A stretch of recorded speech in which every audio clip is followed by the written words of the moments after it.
TV. Today we have a guest and we're going to show you something that's really fun.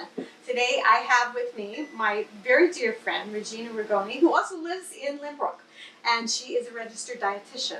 She's what they call what she calls herself a culinary nutritionist, and she's adorable and a lot of fun, and she knows all about why you should eat certain things and all that kind of stuff. So today she's going to talk to us a little bit, but we're going to make grain bowls, which are really, really nice. And I think it's a really fun way to eat, and I think it's a way that you'll enjoy eating as well, because it's kind of a mix and match kind of thing. We're going to cook quinoa and farro. And I want to introduce my friend Regina. Come on and talk to us and tell us. Thank you, Polly. And the thing that Polly and I both know, it doesn't matter how good something is for you, it has to be delicious. And I love these grain bowls because they're delicious. Now, you've probably heard a lot the last few years about whole grains and the importance of having them in your diet.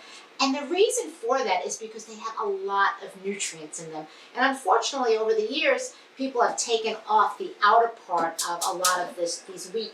You know, you have the germ, the endosperm, and the bran. So they've taken out those outer layers that have so much nutrition and vitamins and minerals, and they also taste really great. So we want to get back to that, and that's why we have quinoa today, and we have a farro. What's great about quinoa, it's gluten-free, it's got all 9 essential amino acids, and it's high in protein. So that makes a really great base for your grain bowl. And farro is something from Italy, but that's gotten very popular here. I like it because of the chewiness. I love the density of it. And also it's got some protein, high in fiber, and it'll keep you full. So these are both really delicious grains. They're going to be the base of our grain bowls. And what makes grain bowls so good for you is because you're adding, you know, vegetables and protein, and it's a whole meal in one. And as Polly and I were talking about, you know, you can have several different things that people, whatever their dietary likes are, you know, if they're a vegan, vegetarian, pescatarian, you can have what they do and they can make their own grain bowl. So that's why we like that idea. Right. It's very mix and match. So what we're going to do is we're going to cook our grains first. And then we'll show you everything that we've done and everything that you can do ahead of time. This is a great kind of a concept.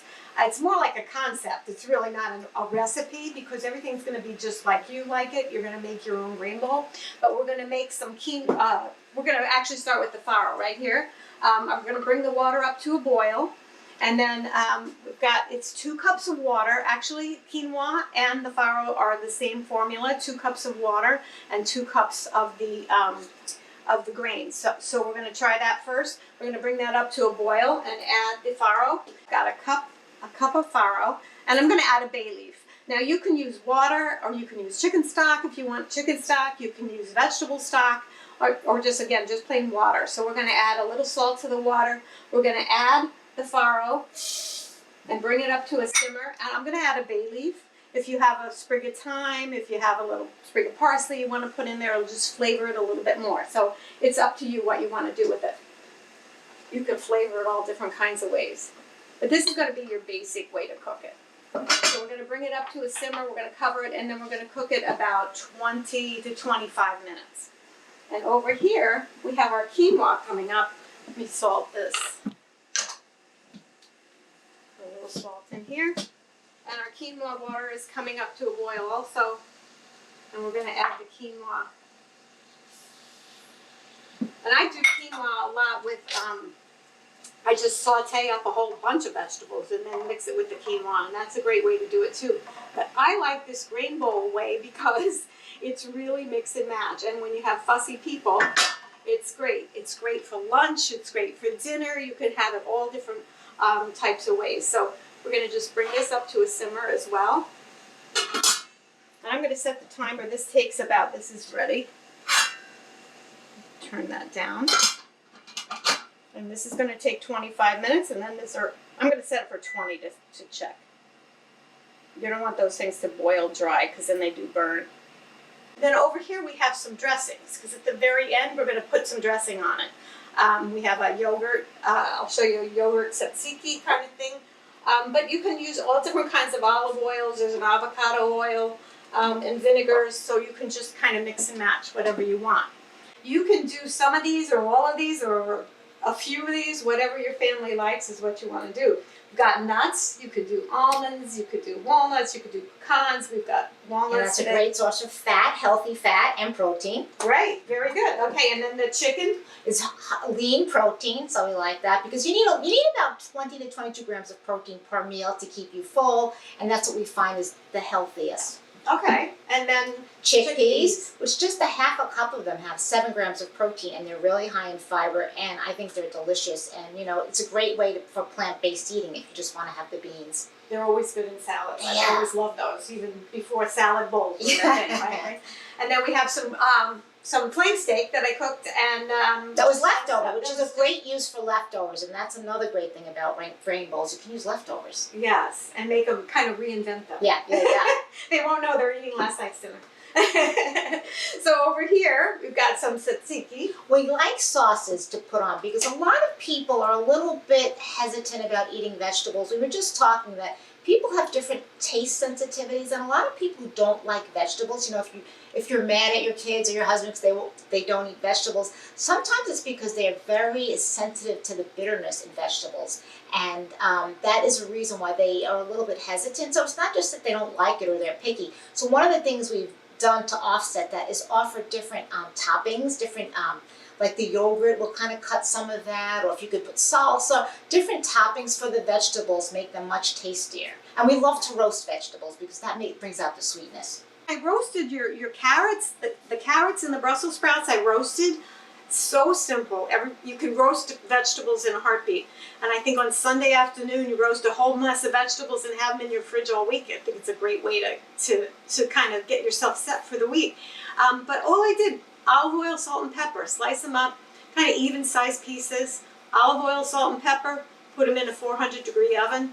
And, let them get as crispy as you like. The Brussels sprouts, we always like a little bit browned and crispy. You can add crushed red pepper flakes. That's what made me think of them. Crushed red pepper flakes to the Brussels sprouts are really, a nice kick. These are fresh beets. I think anybody who says they don't like beets is because they never had fresh beets. These are amazing. All I did, I cut off the tops. I have the greens in the fridge. I'm going to cut those up and saute those with some garlic and oil. Those are great just like that. But I'm not going to use them for this. I've got the beet. I wrapped it in the foil. All these liquids came out of the beet. I didn't put any water or anything in with them. And all we're going to do is we're going to peel them. I'm going to show you how easily they peel. You just take a paper towel. They stain your hands a little bit, but a couple of loads of dishes in the sink and you're fixed. Yeah, I was going to ask you that. Sometimes I wear gloves, but it's hard. I know. I don't like gloves. working with gloves. I so love much.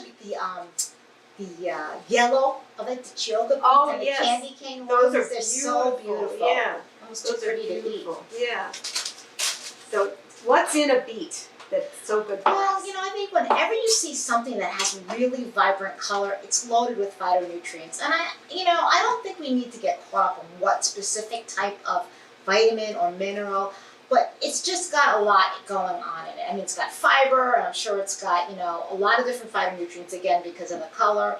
And when you mix everything, it works synergistically. So you're not eating foods in isolation. So you're eating them together, like I was talking about, fat. There's that synergy between the vegetables and the fat helping to absorb it. So, it's all in all, it's good. And it's different textures we have here, so that's really a great way to fill yourself up. These are not the canned beets we grew up with. No, and I hated beets when I was a kid. Me too. So I didn't like them at all. But once I learned how to roast a beet, so we got the red peppers. Pretty color, lots of phytonutrients and vitamin C, so that's good. I found my grandson loves to eat those. I caught him in the strips so while he's sweet. watching TV. He loves to eat them. Yeah. So- They have the little mini ones too now. Those are really fun, the mini peppers. Oh, I love those. Yeah, to try those. I have to try those. We've got olives. Olives, which are a form of fat, healthy fat, it's monounsaturated. So, I know for years people were very hesitant about fats, but these fats and even avocado are plant-based fats. And they're really good for you. And it's also important to have some fat with your greens and your vegetables because that'll help absorb the nutrients better because they're fat-soluble vitamins in these vegetables. So, for years people would have these bland salads with no dressing. You need the fat to absorb the nutrients, for example, the beta-carotene in the carrots and, the different phytonutrients in the Brussels sprouts.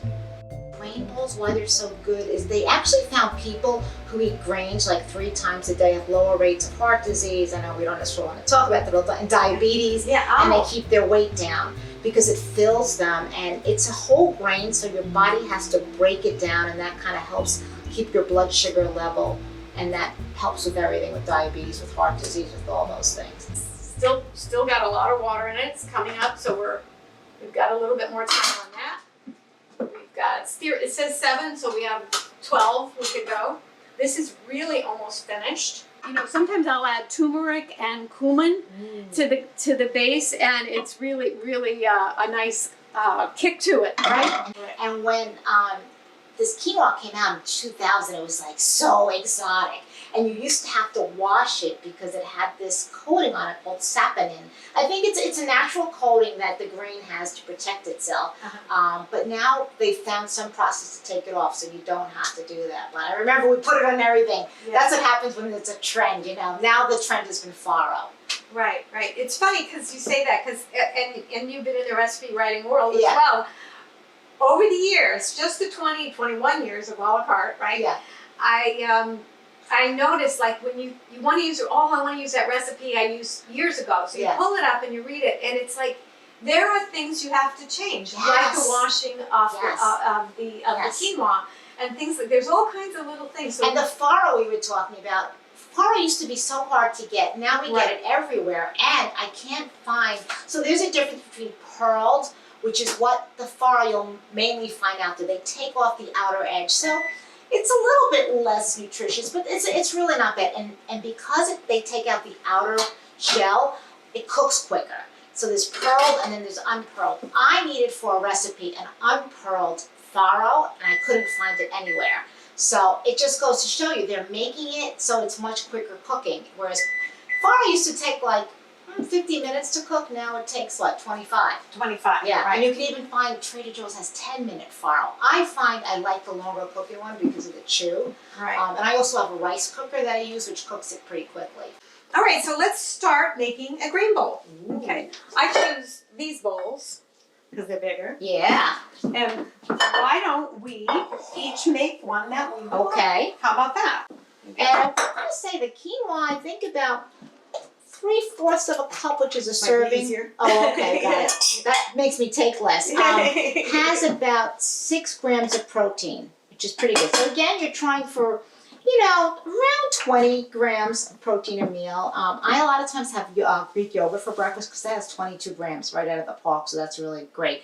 But you have your yogurt there. Right. So here's spoons for things. Hey, see what Regina's going to make. Because as you can see, she's in great shape. She's very But healthy. I love to eat. So let's all eat like Regina. You know. And so are you, Polly. And we were talking about, we eat whole foods. We eat delicious foods, but we eat whole foods. I like to have. I always said at least I'm healthy fat. Oh, you are not fat though. Okay. Now it's one of the things with the salad. It's nice to have some greens with it. The arugula. Oh my gosh, talk about arugula. That's the best thing for you. It's got this nice peppery flavor. Yeah.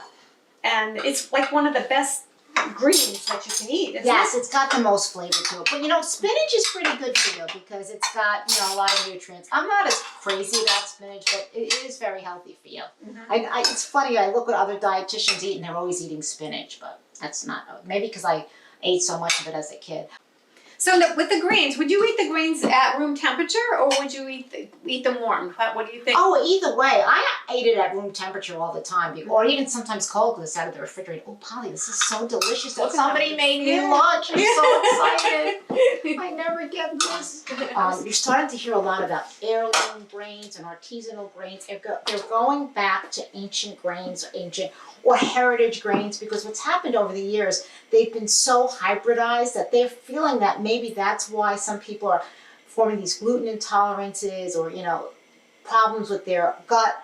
And it's because these grains have been too processed. So they're going back to these more ancient grains. I actually send away for some of my grains and my flour. Interesting. Because it's these more heritage grains. Mm-hmm. So this one is from a grain called emmer farro. And they say it's an heirloom. And you'll see there's a whole grain stamp on packages, so you can tell that it's a whole grain. There's a whole grain organization. This one's organic. And the reason I had wanted this is because I wanted to make a risotto with farro, a farro dough, in the quick cooker, and they called for this whole, the whole grain because they wanted the starch from it, because their starch gets released from it, so that would make it a little creamier. Yeah, So I'm I gonna still try need that. to I do love that. that. Yeah. I love that. Okay, and brown rice is really great for you, right? I Yeah, don't it's know why also it doesn't high in agree with me. fiber. Why would that be? Yeah, it's high in fiber. You know, I think when anything has fiber in it, if you're not used to eating a lot of fiber, you have to start slowly to adjust it. But sometimes things just don't agree with you. You have to find out your own intolerances, and we don't know why. There's a lot of things with people's microbiome, you know, your gut.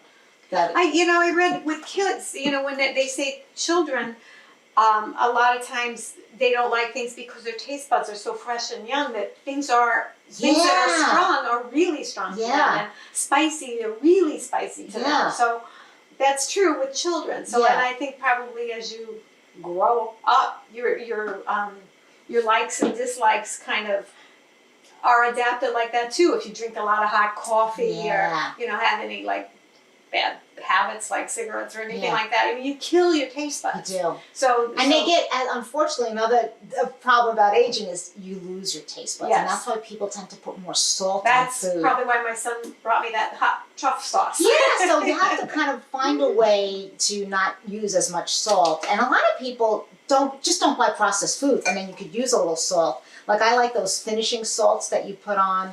Oh yes, those like are very the Malden nice. salts. Yeah. Because then you just get a little of that salty, flaky flavor.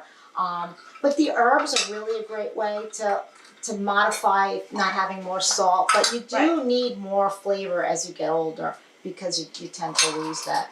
And the reason that I think cooking is so important is if you're going to tell people to eat healthy, you got to show them how to cook, because it's all about the food, and I'm very much a believer, and that's why Polly and I really collaborate so well together. Food's really got to taste good, and if you have really good tasting food, you're not going to eat a lot of it. You'll be satisfied. Right. You find that, and that's the thing with fat. I think when I first started in the magazine business, everything is low fat, no fat, and then they found that didn't work. And it was also no flavor. Right, no flavor. And then they told you all these carbohydrates, so people ended up eating all this like high sugar carbohydrate food, and they weren't full. This is nice. I think this is nice and chewy. Yeah. Oh, I love it. Perfectly cooked. And you cooked it with a little salt, and you need a little salt. Yeah. That's a mistake. So we're going to take this, and this is going in my grain bowl. It's so good. Here's what I ended up with. I have carrots and Brussels sprouts. I got a little greens. I got the arugula. I got the farro, some beets. Put a little cucumber in there for crunch. I think I got a little feta cheese in there. I'm not sure. But that's my grain bowl. And what I'm going to do, full of nutrition. I'm just going to put a little yeah, right. I told Regina that everybody doesn't like to hear that they're going to eat something that's healthy, but these are healthy. So you can put a little olive oil. Beautiful, nice healthy fat. Most everything we have in here has the salt on it. If you want a little salt or pepper, you can do that. One of the things I like is this little La Squisa. Oh, is that the glaze, the balsamic glaze? I love that too. It's like a white balsamic glaze. Yeah, it's like a concentrated glaze. You get a little of that sweetness, which is great. But you got that real. Yes, you I'm want good. This? No, I'm good. You're good. Okay, so we have our. And there's going to be a whole lot of crunching going on, which will keep us nice and full. So we have our lunch, we have our grain bowls, and I invite you to try this. There's no actual recipe for it because, as you can see, it's whatever you like, and even whatever you have. So you can kind of like look in your fridge and you might find that you have a lot of things you don't realize in there that will be perfect for a grain bowl. So bon appetit. Thank Polly you. Talbott from Thank Bloomberg TV and Regina Ragone.